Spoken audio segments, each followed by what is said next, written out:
नमस्कार दोस्तों, अगर आपका बर्थ सर्टिफिकेट भी इस तरह मैन्युअली बना हुआ है जहां सब कुछ पेन से लिखा हुआ है, तो अब आप अपना डिजिटल बर्थ सर्टिफिकेट घर बैठे ही फ्री ऑफ कॉस्ट बनवा सकते हैं, जिसके लिए कोई भी डॉक्यूमेंट कहीं भी भेजने की जरूरत नहीं होती। अगर आप जानना चाहते हैं कि इसका ऑनलाइन अप्लाई करने का पूरा प्रोसेस क्या है, इसके लिए कौन कौन से डॉक्यूमेंट्स चाहिए और ये सर्टिफिकेट बनने के बाद आप इसको ऑनलाइन ही कैसे डाउनलोड कर सकते हैं, तो इसके लिए इस वीडियो को एंड तक पूरा देखना।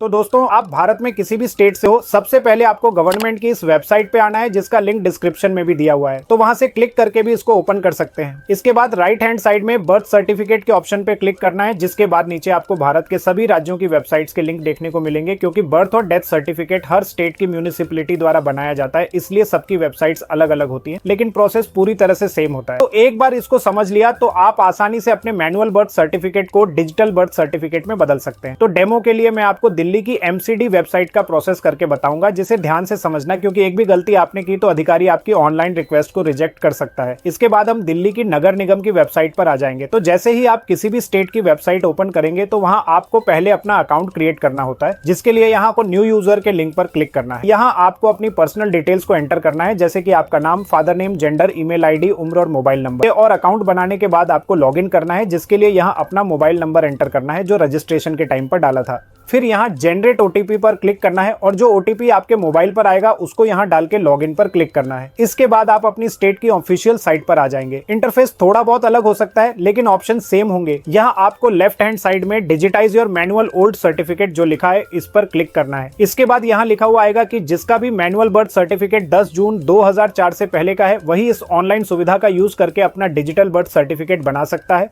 और यही प्रक्रिया डेथ सर्टिफिकेट के लिए भी है। तो मेरा जैसे 1989 का सर्टिफिकेट है, तो मैं इसके लिए एलिजिबल हूं। तो यहाँ ओके पे क्लिक करेंगे। यहाँ हम बर्थ रजिस्ट्रेशन के ऑप्शन को सिलेक्ट करके कंटिन्यू पर क्लिक करेंगे, जिसके बाद आपके सामने फॉर्म नंबर 1 ओपन हो जाएगा। तो ये पूरा फॉर्म आपको भर के भेजना होता है। तो एक एक ऑप्शन को ध्यान से समझना, और अगर किसी को कोई भी एरर आता है तो उसका स्क्रीनशॉट लेकर फेसबुक पेज पर भेज देना, और पेज का लिंक आपको डिस्क्रिप्शन में भी मिल जाएगा। इस फॉर्म में सबसे पहले लीगल जानकारी भरनी है, जिसमें आपको पुराने रजिस्ट्रेशन नंबर डालना है, जो हमारे पुराने मैनुअल वाले बर्थ सर्टिफिकेट में लिखा होता है। जैसा आप यहाँ देख सकते हैं, पंजीकरण संख्या करके लिखा है। तो इस नंबर को यहाँ डालना है, जो बहुत ही इंपॉर्टेंट है। इसके बाद रजिस्ट्रेशन डेट में पुराना सर्टिफिकेट कब बना था वो तारीख आएगी, वो भी इस पर लिखी होती है। फिर डेट ऑफ बर्थ और टाइम ऑफ बर्थ डाल देना है। तो मेरे पुराने सर्टिफिकेट्स पर टाइम नहीं लिखा था, तो इसको ब्लैंक छोड़ सकते हैं। फिर यहाँ अपना जेंडर सिलेक्ट कर लेंगे। इसके बाद नेम ऑफ चाइल्ड, तो इसे ध्यान से समझना, और यही ज्यादातर लोग गलती करते हैं, क्योंकि जब किसी भी बच्चे का जन्म होता है तो उस सर्टिफिकेट में बच्चे का नाम नहीं होता, और पहले भी ऐसे ही होता था, जिसके लिए बाद में नाम चढ़वाना होता था। और अब तो ये नाम वाला प्रोसेस हो या फिर कोई भी करेक्शन करना हो, तो वो ऑनलाइन ही कर सकते हैं, जिसके लिए आप हमारी इस स्पेशल वीडियो को देख सकते हैं। लेकिन जैसे मेरे सर्टिफिकेट पर पहले सिर्फ मुकेश लिखा था, लेकिन अब सारे डॉक्यूमेंट्स पर मुकेश वर्मा है, तो यहाँ पर आप अपना नया वाला नाम ही एंटर करना। फिर चाहे आपके मैनुअल बर्थ सर्टिफिकेट में नाम हो या ना हो, बस इसके लिए एक सपोर्टिंग डॉक्यूमेंट हमें देना होगा, जो मैं आपको डॉक्यूमेंट अपलोड करने के टाइम पर बताऊंगा। ऐसे ही अगर आपको बर्थ वेट पता है या सर्टिफिकेट में लिखा है तो यहाँ बता सकते हैं,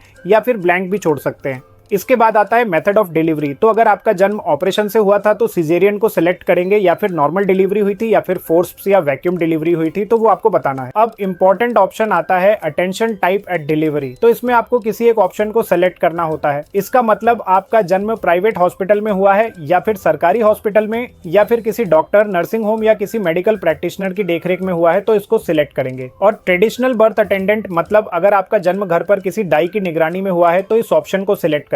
या फिर रिलेटिव्स के सामने या कोई और कारण हो तो अदर को भी सिलेक्ट कर सकते हैं। इसके बाद आता है मल्टीपल बर्थ मोड में। अगर उस समय एक बच्चे का जन्म हुआ था तो सिंगल को सिलेक्ट करेंगे, और अगर 2 बच्चे जुड़वा हुए थे तो ट्विंस को सिलेक्ट करेंगे। इसके बाद रिलीजन बताना है, तो इसे अपने अकॉर्डिंग सिलेक्ट कर सकते हैं। फिर नीचे पेरेंट्स का मोबाइल नंबर एंटर करना है, और अगर उनकी ईमेल ID हो तो वो भी यहाँ डाल सकते हैं, या ब्लैंक छोड़ सकते हैं। फिर यहाँ टाइप ऑफ बर्थ में नॉर्मल ही रहने देंगे। और अब इंपॉर्टेंट ऑप्शन आता है प्लेस ऑफ बर्थ, कि आपका जन्म कहाँ हुआ था। तो अगर घर पर हुआ था तो हाउस एड्रेस को सिलेक्ट करना है, और अगर हॉस्पिटल में हुआ था तो इस ऑप्शन को सिलेक्ट करेंगे। फिर नीचे उसका पूरा एड्रेस बताना है, लेकिन ध्यान रहे जो एड्रेस सर्टिफिकेट में लिखा है सिर्फ वही एड्रेस लिखना है ना, कि कोई और एड्रेस। इसके बाद नीचे स्क्रॉल करेंगे तो यहाँ मदर इन्फॉर्मेशन देनी है। सबसे पहले यहाँ आपसे पूछा है कि अगर आप सिंगल चाइल्ड पेरेंट हैं तो हाँ को सिलेक्ट करेंगे, अन्यथा नो को। फिर नीचे अपनी मदर यानी माता जी का नाम बताना है, और सामने अगर आधार कार्ड है उनका तो उसका नंबर यहाँ डालना है। फिर नीचे मदर की एजुकेशन लेवल, यानी कि वो कितनी पढ़ी लिखी है।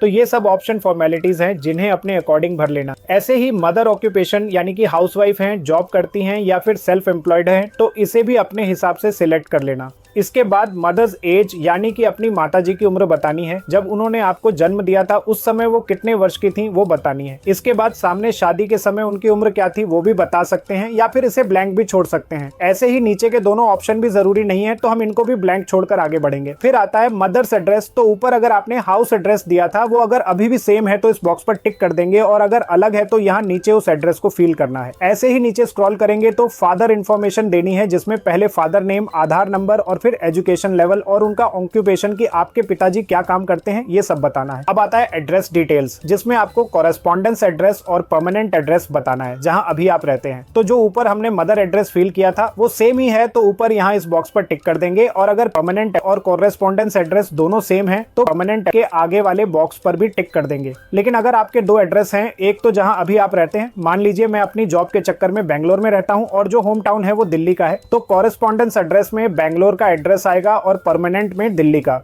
इसके बाद स्क्रीन को नीचे स्क्रॉल करेंगे तो इन्फॉर्मेंट डिटेल्स पूछी जाएंगी, मतलब जो भी इस फॉर्म को भर रहा है। जैसे मैं खुद ही अपना डिजिटल बर्थ सर्टिफिकेट अप्लाई कर रहा हूं तो मेरा नाम यहाँ पर आएगा।